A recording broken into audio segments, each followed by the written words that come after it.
I didn't believe in curses. Not really. I grew up in a house where everything had an explanation. Broken pipes, bad wiring, stress. Fear was just something people made up when they didn't want to admit they were tired or lonely. That changed the night my son started talking to someone who wasn't there.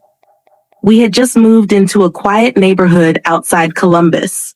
Tree-lined streets, identical houses, friendly waves that never lasted longer than a second. The kind of place people moved to because nothing bad ever happened there. My wife Emily loved it, said it felt safe, said it felt like a good place to raise kids. Our son Noah was 6, curious, quiet. The kind of kid who noticed things adults didn't. The first week in the house, he asked me why the hallway felt colder at night. I told him houses settle. The second week, he asked me why the door at the end of the hall breathed. I laughed and said doors don't breathe. The third week, he stopped asking questions. That should have scared me more than anything. It started small.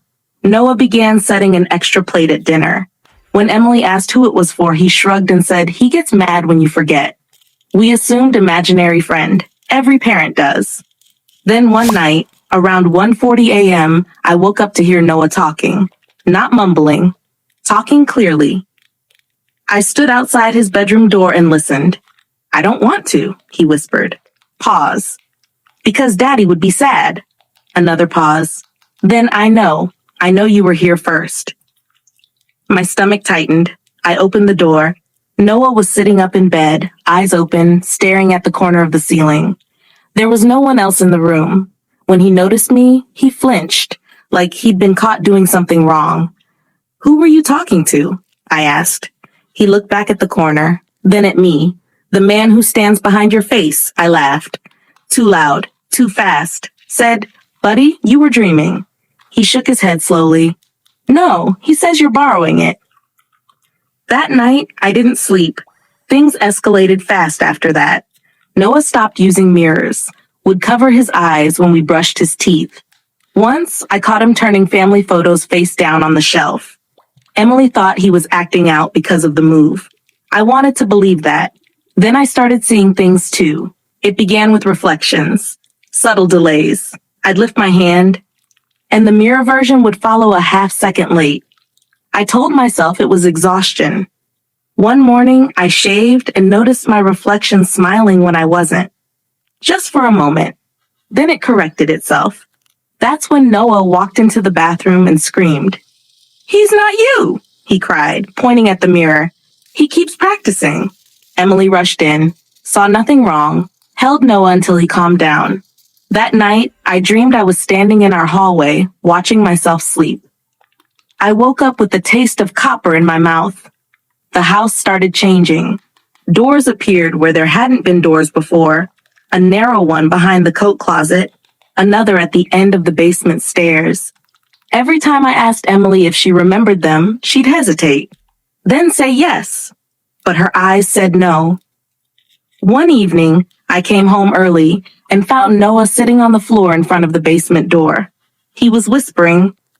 "He says tonight," Noah told me. "He says you won't need the face anymore." I grabbed him and told Emily we were leaving, packing, hotel, anything. She looked confused, angry. "What are you talking about?" she said. "Your face has been wrong for weeks." That's when I realized she couldn't see me the way I saw myself anymore. The mirrors stopped working that night. They no longer reflected the room, only hallways, endless hallways lined with doors, and something standing just behind where my face should have been. At 3:17 a.m., the basement door opened on its own. The smell hit first. Cold earth, old blood, rust. A voice came from below. My voice. "Come see what you borrowed," it said. Emily walked toward it like she was sleepwalking. Noah clutched my leg, sobbing. I followed them down. The basement was bigger than it should have been, walls pulsing, ceiling breathing. At the center stood a thing wearing my face, badly, like a mask stretched over something patient and ancient. It smiled at Noah. "I kept the house warm," it said. "I kept the family whole. It's time to switch back." I felt my body weaken, like gravity had changed its mind about me. Noah screamed, not in fear, in anger. You promised you'd wait, he shouted at the thing. The thing tilted its head. I lied, it said gently. Everything went dark. I woke up alone in the basement. The mirrors were normal again. The doors were gone.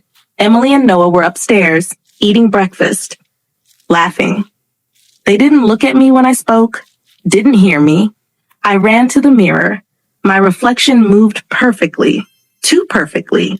Behind it, standing inches away, was something wearing me like a shadow.